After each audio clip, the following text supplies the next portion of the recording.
gostaria de dar algumas palavras sobre o gênero literário do romance-ensaio, que é o gênero a que pertence o romance Umbrais do Destino, do professor Bosco Arruda, que ele publicou com o pseudônimo de Arisplaso Pensanto.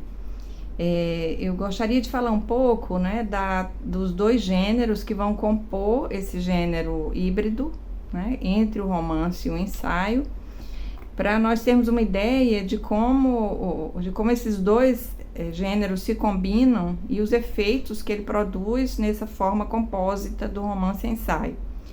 Então, o romance, né, como diz o Antônio Cândido, eu vou ler uma partezinha aqui, um trecho da formação da literatura brasileira, em que o Antônio Cândido fala sobre o gênero romance. Um capítulo chamado de um instrumento de descoberta e interpretação, que é justamente o romance. E assim ele define: complexo e amplo, anticlássico por excelência, é o mais universal e irregular dos gêneros modernos. Mais ou menos equidistante da pesquisa lírica e do estudo sistemático da realidade, opera a ligação entre dois tipos opostos de conhecimento. E como vai de um polo ao outro, na gama das suas realizações, exerce atividade inacessível tanto à poesia quanto à ciência. O seu fundamento não é, com efeito, a transfigurada realidade da primeira, nem a realidade constatada da segunda, mas a realidade elaborada por um processo mental que guarda intacta a sua verossimilhança externa, fecundando-a interiormente por um fermento de fantasia que a situa além do cotidiano em concorrência com a vida. Graças aos seus produtos extremos, embebe-se de um lado em pleno sonho, tocando de outro no documentário. Os seus melhores momentos são, porém, aqueles em que permanece fiel à vocação de elaborar conscientemente uma realidade humana que extrai da observação direta para com ela construir um sistema imaginário e mais durável. Então, o romance já é definido como essa forma que é mais ampla, então tem a possibilidade de vir desde o sonho até o documentário, da poesia até a ciência. Então, o romance já dá essa possibilidade, né? Então, até a possibilidade de se compor com outras formas que não são propriamente artísticas, por assim dizer, ou ficcionais, porque do outro lado, o ensaio também é uma forma que pensada na perspectiva de uma amplitude. O ensaio também é uma forma plástica, flexível, que também pode, de um lado, né, tocar no artístico, no propriamente artístico, e no outro lado pode tocar na ciência e na filosofia. Então, o professor Bosco, ele juntou duas formas artísticas, ou duas formas do pensamento, né? Se nós entendemos o romance como uma forma artística e o ensaio como uma forma do pensamento, mas são duas formas que em si mesmas, né, na sua definição, são formas amplas que permitem essa liberdade de o autor, né, caminhar entre formas mais subjetivas, poéticas, em que se trabalha a fantasia, a ficção, até o âmbito do pensamento científico ou do documentário. Então, Bosco, de maneira bastante original, ele percebeu essa virtualidade das duas formas, né? E usou isso para suprir uma necessidade expressional, né? Então, ele tinha vontade de trabalhar, por um lado, de maneira ficcional, trabalhando elementos da observação e do pensamento e da reflexão em termos de ficção, né? Então, apresentar como ficção, e tinha também vontade de fazer uma discussão mais direta, mais teórica, e diretamente teórica, sem camuflar com a forma ficcional.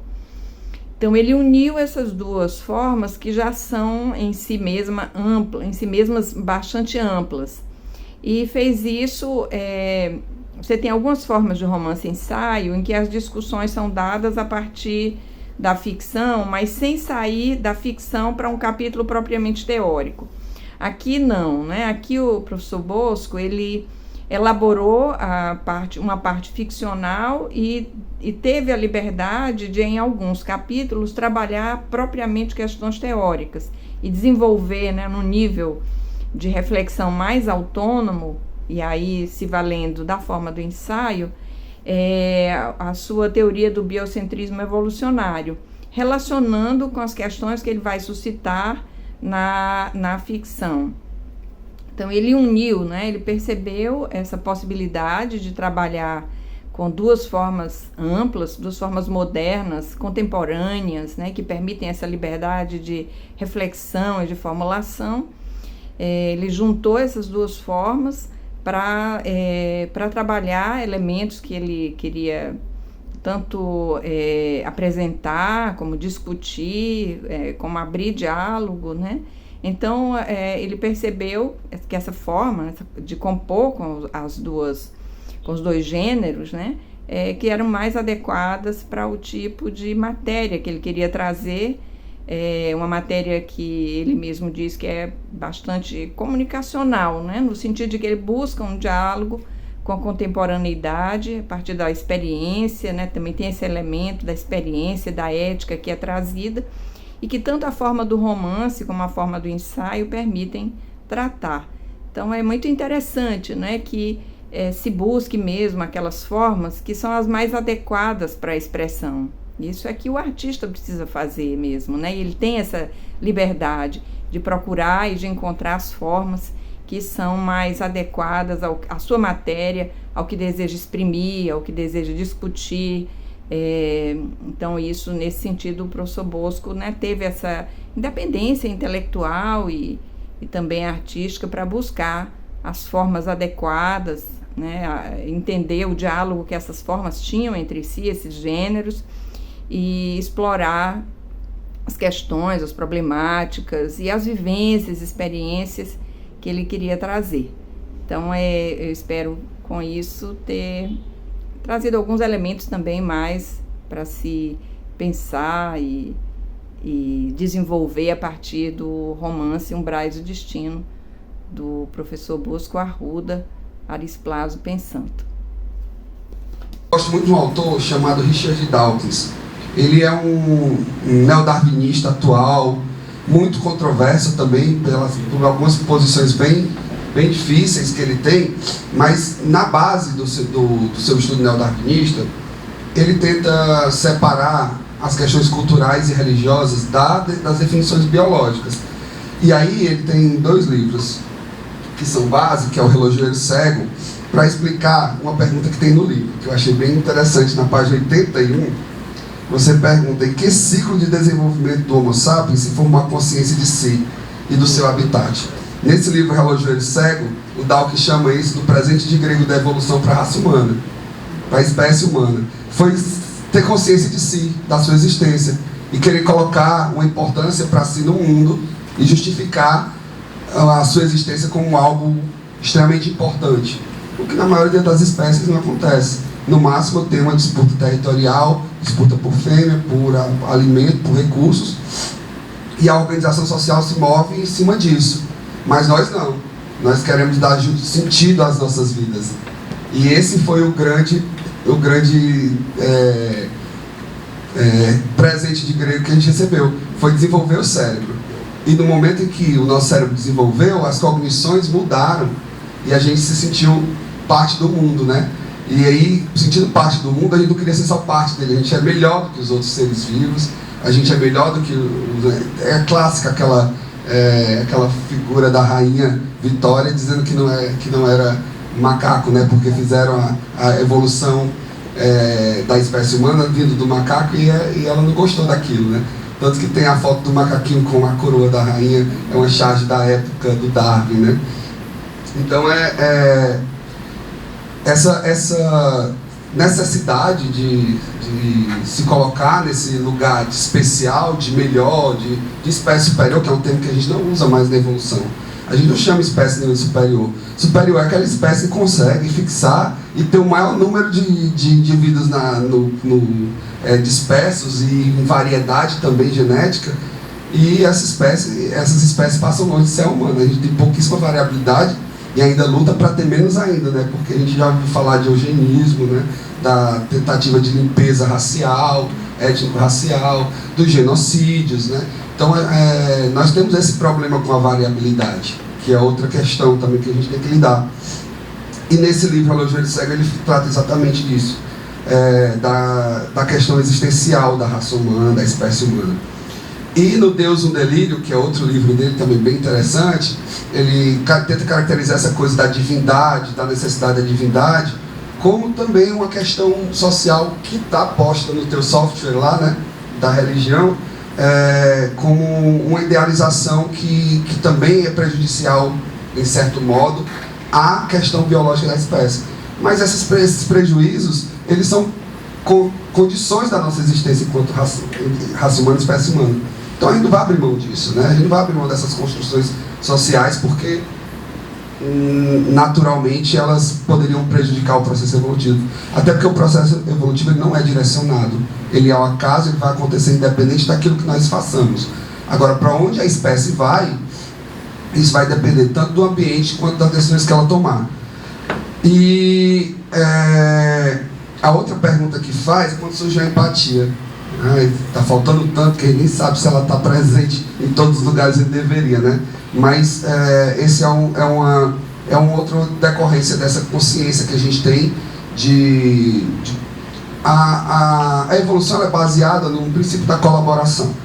Quando as células aprenderam a colaborar, os organismos começaram a se multiplicar e se diversificar. Foi na multiplicação que surgiu os organismos pluricelulares e a organização de órgãos e tecidos. Então, quando isso aconteceu, cooperação, divisão de tarefas, característica de adaptação evolutiva e maior permanência e sobrevivência. Foi isso que aconteceu durante os primórdios da evolução. E isso vale para as espécies em comunidade. Elas precisam saber colaborar. Esse é o segredo do sucesso das espécies. Claro, se elas não forem submetidas a catástrofes, que aí é onde se perde totalmente o controle desse processo, né? E aí o que vai vir daí pode ser totalmente diferente.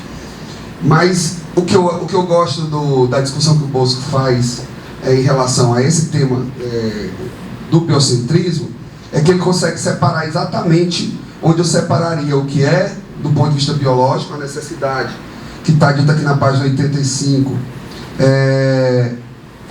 que eu tenho que economizar a energia necessária para manter o hardware, ou o corpo funcionando. Esse é o trabalho central de todos os indivíduos, o primórdio biológico é esse, se manter vivo, e depois permitir a perpetuação da espécie, que é a reprodução, que é fundamental para garantir a propagação dos genes. O outro livro do Dawkins, que é super interessante em relação a isso, chama Gene Egoísta, que o propósito de todo indivíduo é passar seus genes adiante. Se assistir qualquer documentário da National Geographic, é isso que as espécies estão tentando fazer, passar seus genes adiante.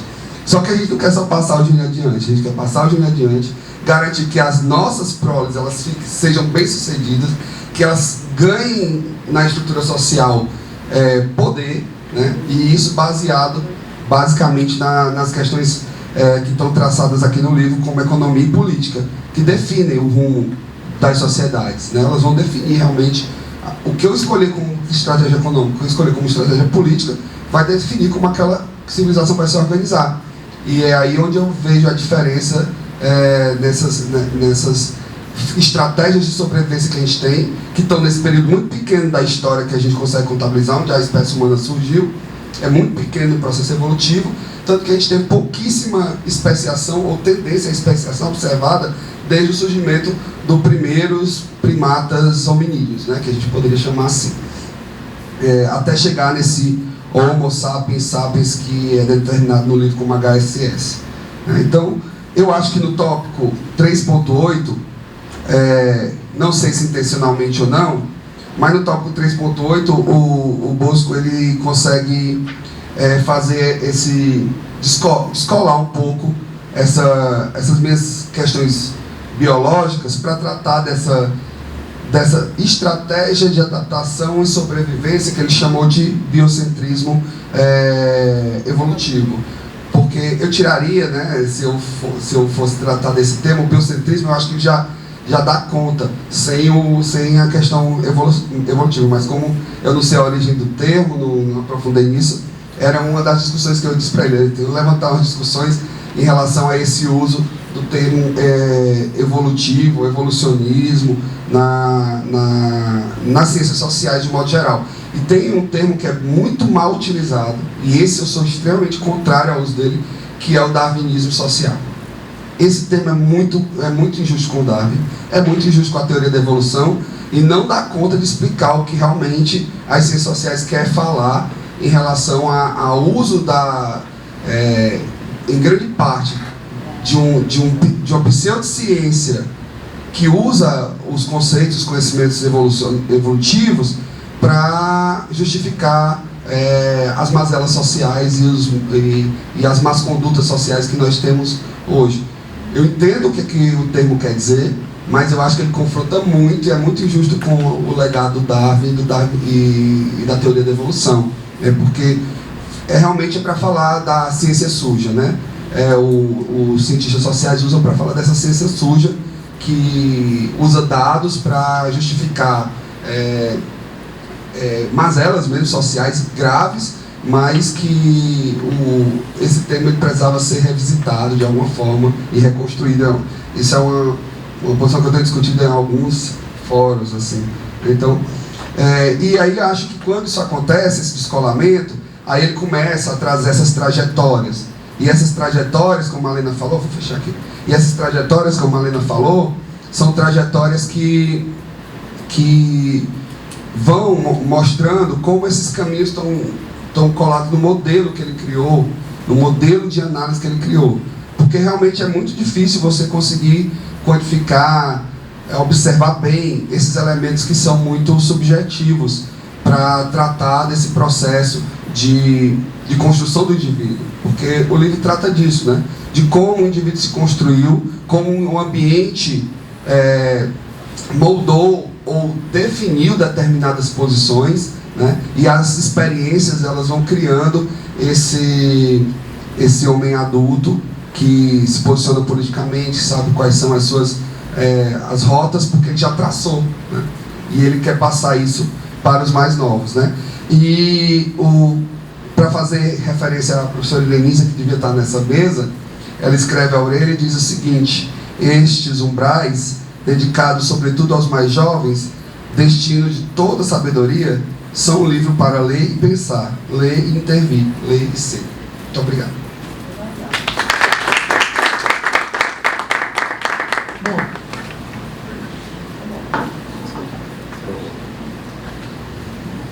Como eu fiz com o Bruno, não o apresentei, vou deixar que o Paulo se apresente. Pronto, Paulo. Ficar com inveja, né? Pessoal, uma boa noite para todos, né? Eu queria, todos e todas, eu queria inicialmente dizer a minha emoção, né? De estar entre amigos aqui nesse ambiente, nessa conjuntura política que hoje nós estamos vivendo no Brasil. E agradecer ao professor Bosco, né, por essa honra que me foi dada, que me convidar de participar da mesa, né? E o Bosco falava muito da questão do foco dele para os jovens, né? Então eu vou me permitir aqui começar a minha fala contando uma historinha, a historinha para os jovens, né? Porque eu acredito que a maior parte das pessoas da nossa geração deve se lembrar dessa história, né? Então, essa história, como disse o nosso grande Chico Buarque, né, foi numa página infeliz da nossa história, mais precisamente na época do General Figueiredo, né? E na fase final, né, que hoje é página de livro de história, houve a famosa campanha pelas diretas, né? E o momento auge aqui, né? Tivemos aqui comício na Praça Alencar, e o momento auge foi o comício de 1 milhão de pessoas no Rio de Janeiro, né? E na época do comício, o General Figueiredo e sua comitiva estava no exterior, não me lembro agora exatamente em que país, e um membro da comitiva do general Figueiredo, né, durante aquela cena lá, 1 milhão de pessoas, declarou, foi a imprensa e declarou, olha, o presidente disse que se estivesse no Rio, ele seria o número 1.000.001, né? Causou aquele impacto, né? E imediatamente o general Figueiredo obrigou a pessoa que falou isso a se retratar, né? Ele nunca tinha dito isso, era uma mentira, tá certo? E essa pessoa que falou isso, né? E aí começa a puxar um pouco a nossa conversa, pô, era um engenheiro, né? E o engenheiro da comitiva ficou muito nervoso, né? E o general Figueiredo, não, você vai ter que se retratar, pedir perdão, porque eu nunca falei isso. Então, o engenheiro pensou em 1000 justificativas para explicar o fato e se saiu com essa. Bom, vocês sabem, né? Engenheiro não sabe se expressar bem. Tá certo? Então, e aí vem tá aqui o nosso amigo Bosco para recusar essa difamação à nossa carreira, né? Então, o engenheiro sabe se expressar, o engenheiro sabe se escrever, sabe, né, falar, tá certo? Então, isso aí eu queria, quando eu vi aqui, né, o livro que já foi muito bem comentado, né, eu me lembrei muito desse fato, né, que está aí, como diz o nosso amigo Chico Buarque, numa página infeliz da nossa história, né? Então, nessa época, engenheiro não sabia nem falar, nem escrever, mas felizmente nós estamos virando essa página da história, né? E aí, um aspecto, né, já procurando essa visão dentro da questão da engenharia, me toquei muito nesse aspecto do livro do Bosco, pela essa questão desse resgate que sempre tem sido a nossa batalha diária, né? Na medida de resgatar ao profissional de engenharia essa visão global, né? Essa visão multidisciplinar, que atendendo logicamente a interesses políticos específicos, sempre é passada aquela história que o engenheiro é para apertar fazer aquele circuito lá, aí disse assim, irmão, mas rapaz, esse circuito é para construir uma bomba aí que vai matar metade da humanidade. Não, mas aí a questão política eu não opino, eu só sou pago aqui para construir esse circuito, não vou opinar, né? Então, na realidade, a gente vê que é impossível separar as coisas, como a gente sempre dá o exemplo se não a segunda maior revolução da história da humanidade foi causada por uma máquina, né? Foi a máquina a vapor, tá certo? Então, a partir daí, toda uma transformação, e estamos até hoje vivendo em função dessa revolução tecnológica, né?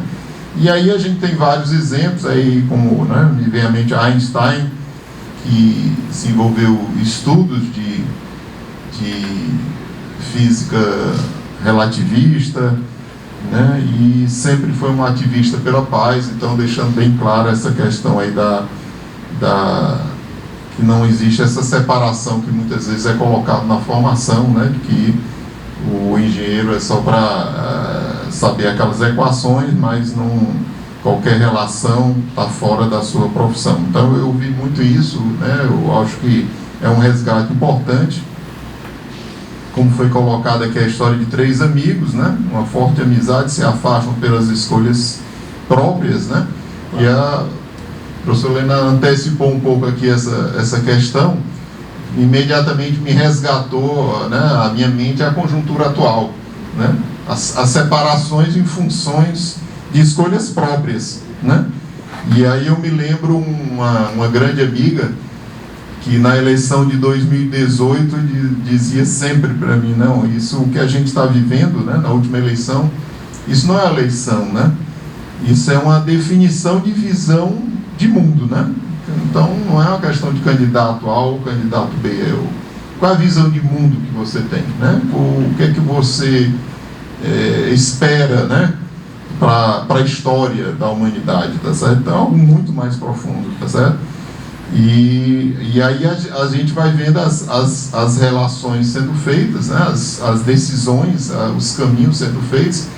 Inclusive, outra coisa também que me veio à mente aqui, como a Helena estava falando, a questão da da origem, né? Independente da origem, né? E aí também outro que eu andei lendo ultimamente, também que me marcou muito, um caso bem famoso que eu estava lendo sobre essa questão da época da Revolução Industrial, que é o caso de Friedrich Engels, né?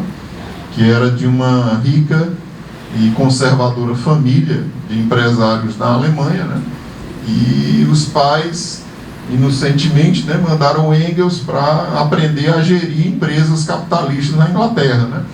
E o Engels, para a decepção dos pais, né, em vez de aprender a como controlar os mecanismos de exploração, foi ficar solidário aos operários, né? Pô, isso não dá, né? Eu pagando aqui a passagem, o cara foi ficar do lado lá dos operários, tá certo? Então, é essa famosa questão das decisões, né?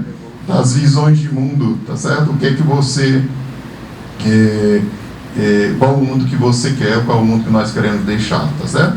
E aí um ponto que me tocou muito, que é a questão que ele vai detalhando, né? Tem vários aspectos, lógico, mas com o nosso tempo aqui é limitado. Me tocou bastante a busca da sabedoria, né? Que o Bosco sempre falava isso, que eu me lembro quando convidei o Bosco para uma aula de encerramento lá da disciplina de planejamento energético, né? E o Bosco lançou um questionamento, né? A famosa pergunta: o que é que todo mundo quer, o que é que vocês querem, né, na vida, o que é que vocês estão esperando, então aquela história, o carro do ano, não sei o quê, né, a casa do ano e tal.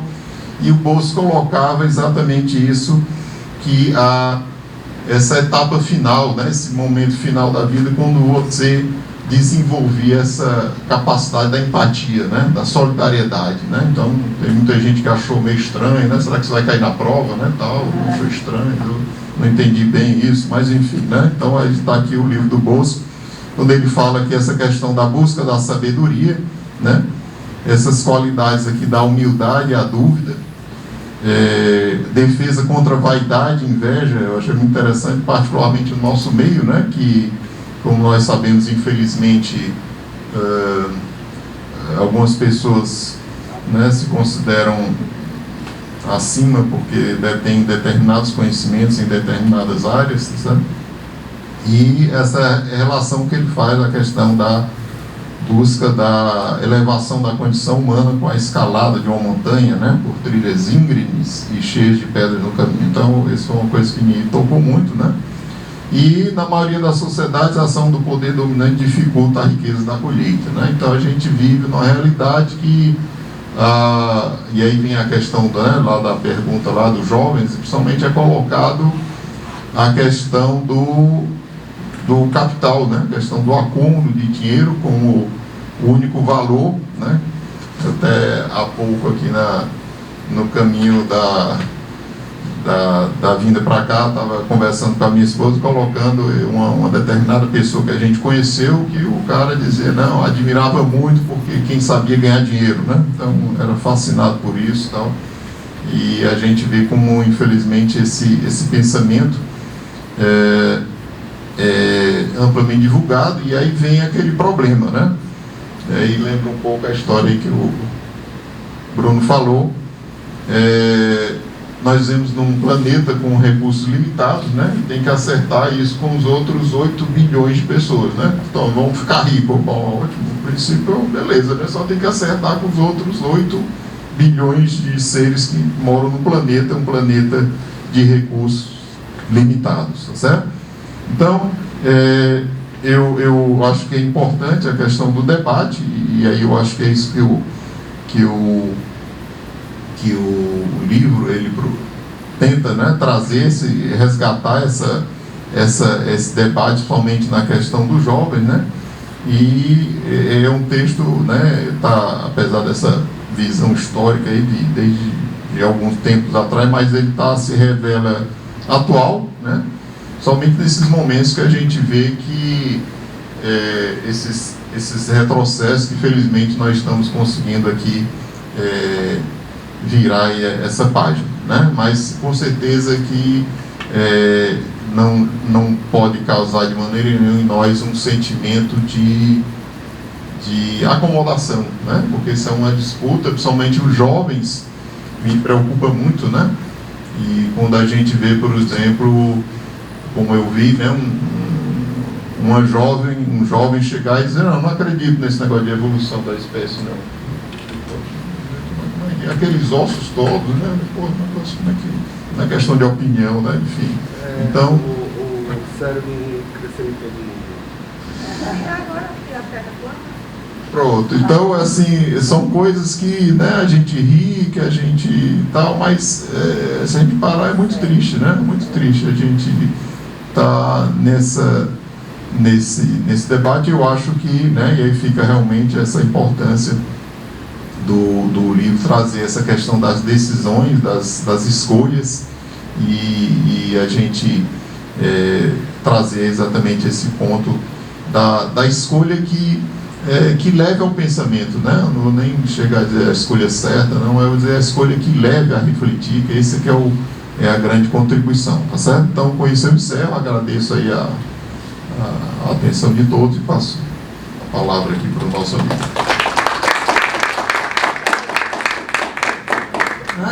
Antes do nosso amigo falar, a gente tem umas...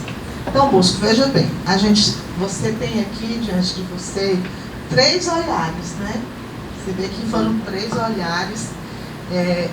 Eu jamais saberia fazer o que o Bruno fez, né? Porque na realidade, essa parte do livro está mais ligada à área dele. Então, para mim, né, ficou mais difícil para compreender, porque não é a minha área de domínio, mas ele situou bem dentro do livro, eu entendi bem o que ele quis fazer com essa parte mais da biologia, não é?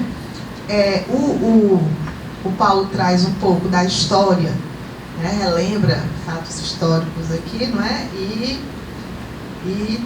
Mas de qualquer maneira traz um pouco a ótica do que se pensa de um engenheiro, né? Porque como engenheiro, então ele diz assim, veja bem, é engenheiro, mas como escrever um romance, um ensaio, né?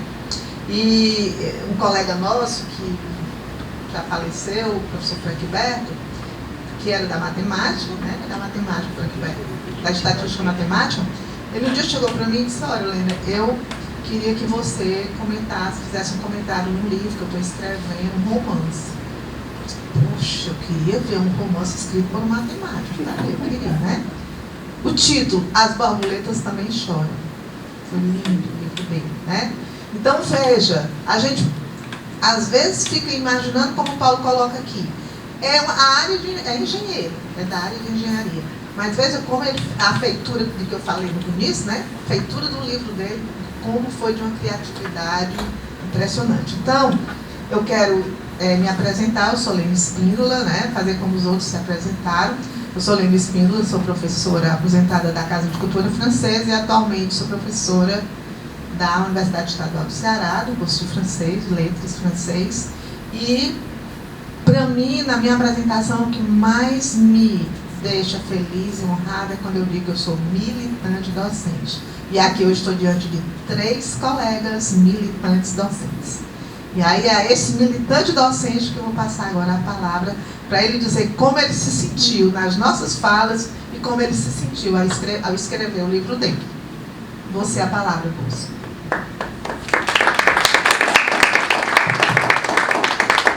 Bom, boa noite a todos que estão presentes.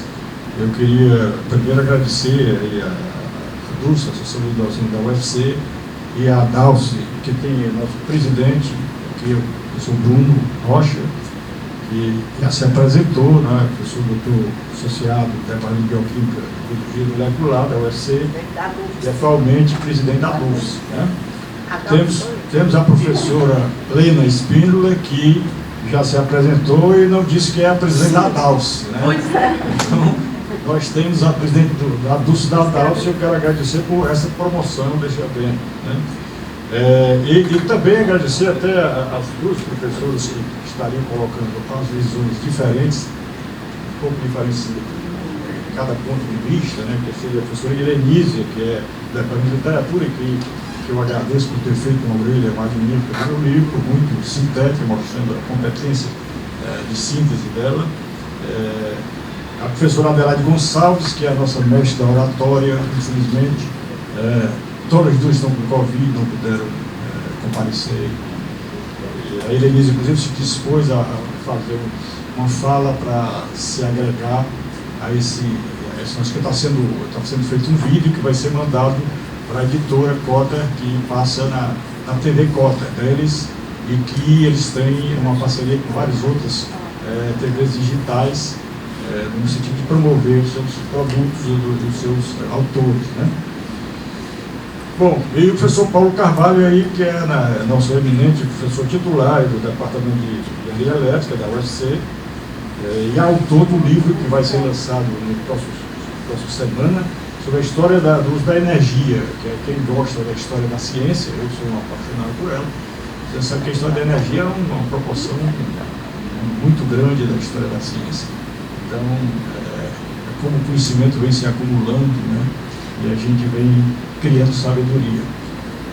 Bom, terceiro, a todos os presentes, amigos, parentes, os colegas da academia, estudantes aqui, então, funcionários da indústria da hospital, servidores, né? Agora, eu queria lembrar, o pessoal não tocou aqui no tema da mesa redonda, que é o papel do romance ensaio na formação política e sindical, né? Porque esse tema que eu sugeri, né? Eu vejo o seguinte, porque o sindicato, eu considero como nossa família estendida, né?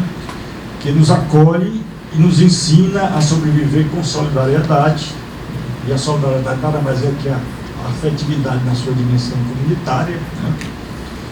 Defendendo nossos direitos essenciais e condições materiais e culturais que nos permitem uma vida digna e pessoalmente enriquecedora, né? O contexto, a motivação, o público-alvo do meu livro, isso já foi um pouco colocado pelo pessoal. Eu quando estava... O contexto, como é que eu resolvi fazer esse livro? Na época da pandemia, onde a gente tem que ficar só, né? Dentro de casa, nem andar no parque ali, um dia era fechado o parque, você tinha que andar dentro de casa, no apartamento, né? Fazer o seu exercício, caminhada interna no apartamento. E você tem muito tempo ali que eu já estava aposentado. Eu me aposentei em 2016, quando houve o golpe contra a Dilma, né? Mas continuei até 2018 com um amigo da universidade, que tem uma pessoa trabalhando na pós-graduação, o conhecimento. Porque o poder dominante, ele sabe que o conhecimento, a sabedoria, ela é liberdade. Por isso que no terceiro capítulo, que é o ensaio meu, eu uso o conceito de liberdade. Principalmente os jovens, eles ficam falando algumas coisas sem atinar para a essência do conceito, né? O que é liberdade? Quando eu era jovem, para mim, liberdade era correr com a namorada de noite numa praia, né? Seria, na época do hippie, né? 68 e tal. Isso é liberdade. Aí eu encontrei um livro que me marcou muito, o primeiro ano de engenharia, eu fiz esse livro, que era aqui, na sua casa cultura, hoje era uma sociologia. Eu não tinha ido no PC ainda, eu fiz, não sou muito ligado não, mas eu fiz a engenharia no período negro da história brasileira, no BMX, né? E não tive, ainda no terceiro ano é que a gente foi para o PC, você foi criado no final. Bom, então, eu ficava pensando no conceito de liberdade. O que é liberdade? Aí eu peguei esse livro do Paulo Meio, O Homem à Procura de Si Mesmo, onde ele define liberdade que me deixou. Liberdade é a capacidade que cada um de nós tem de contribuir para a nossa própria coisa, que foi tirado da universidade, leva preso, torturado. Quando ele voltou algumas semanas depois, a gente queria falar com ele e dizia, não entendi, porque tinha um lei, né? Quando era ditadura militar, a universidade era cheia de dinheiro e impedia que você tivesse uma interação maior, desenvolvesse uma capacidade crítica. E é isso que o autoritarismo, eu não estou falando autoritarismo de maneira geral, pode ser de esquerda, pode ser de direita, certo? O autoritarismo quer matar a crítica, o pensamento plural, diverso, e isso não pode acontecer aprendendo com o estudante, porque o estudante tem uma capacidade.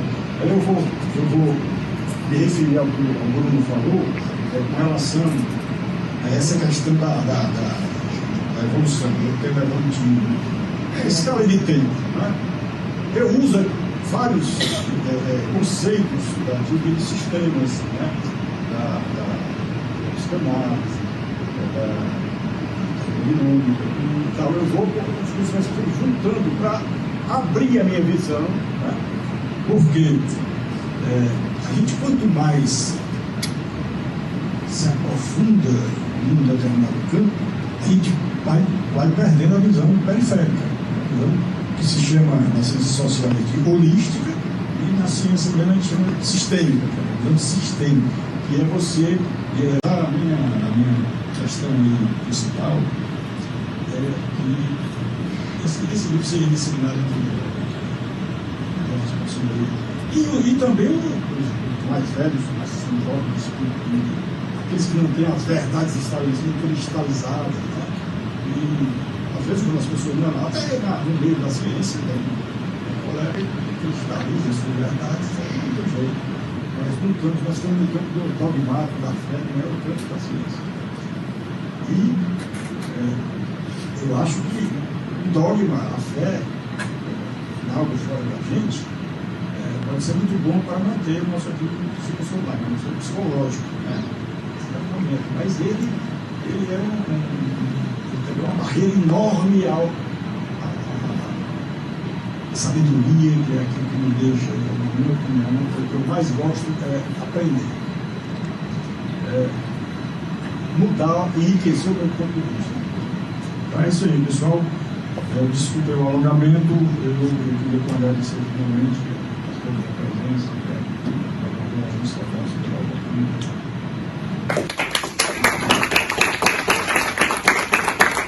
Terminado o lançamento, professor, o que o senhor pode acrescentar ao que foi dito durante a mesa? Então, reiterando o meu agradecimento à Dulce Adalso por esse evento, promoção do evento, eu queria uma vez mais lembrar o que talvez faltou à coordenação da mesa, que é o objetivo da mesa redonda, né? Que seria analisar o papel e incentivar o uso do gênero literário romance-ensaio enquanto instrumento de divulgação de visões de mundo adquiridas por trajetórias humanas, acadêmicas, vivenciais, nos diversos campos do conhecimento, visando contribuir para a formação política e sindical. E foco principalmente nos jovens e nos educadores, educadoras, né? Professores, mães, pais. E aí eu tenho algumas coisas que eu gostaria apenas de enfatizar, né? A primeira questão é a questão de que eu queria que esse meu exemplo de lançamento do livro, no estilo, no gênero romance-ensaio, fosse um incentivo aos colegas veteranos que podem analisar, refletir, colocar para os jovens as suas experiências, as suas reflexões, que foi exatamente o meu objetivo, né? E no meu caso específico do meu livro, Os Umbrais do Destino, eu considero principalmente a perspectiva do processo libertário, alertando os jovens que a gente tem que fugir, né? O ser humano ele tem que fugir ao aprisionamento da sua condição em um determinado tempo e lugar através da sabedoria, né? E a sabedoria, como diz o narrador lá do meu livro, ela é composta de dois tipos de conhecimento, o conhecimento instrumental e o conhecimento ético. O conhecimento instrumental é aquele conhecimento que nos permite trabalhar na nossa especialização, no nosso trabalho mesmo, e fazer com que a gente consiga condições materiais para uma boa qualidade de vida para a gente, para quem depende da gente, como a nossa família. E o conhecimento ético seria esse potencial que nós temos de fazer a crítica do conhecimento instrumental. Para que esse conhecimento nosso instrumental serve? Ele serve a gente? Como é que ele serve ao futuro da humanidade, ao processo civilizatório, né? Então, é uma questão dialética que existe entre o conhecimento instrumental e o conhecimento ético, que vai construir a sabedoria. O segundo aspecto, além disso aí, seria a questão do papel do sindicato, né? O que é o sindicato? O sindicato é um instrumento de formação política, né?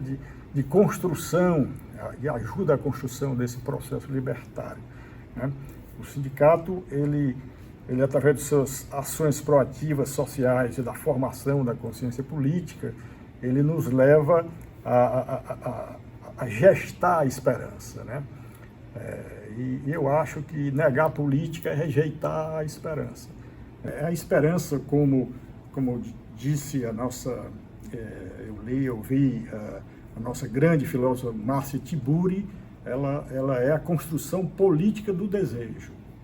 Então, o que eu espero desse meu livro é que ele seja o meu legado aos jovens e a minha descendência, né? Que ele traga muitas intensas reflexões sobre as trajetórias de vida, as decisões e escolhas que cada jovem pode fazer na sua vida. Então é mais ou menos isso que eu tinha a colocar. Obrigado aí pela entrevista.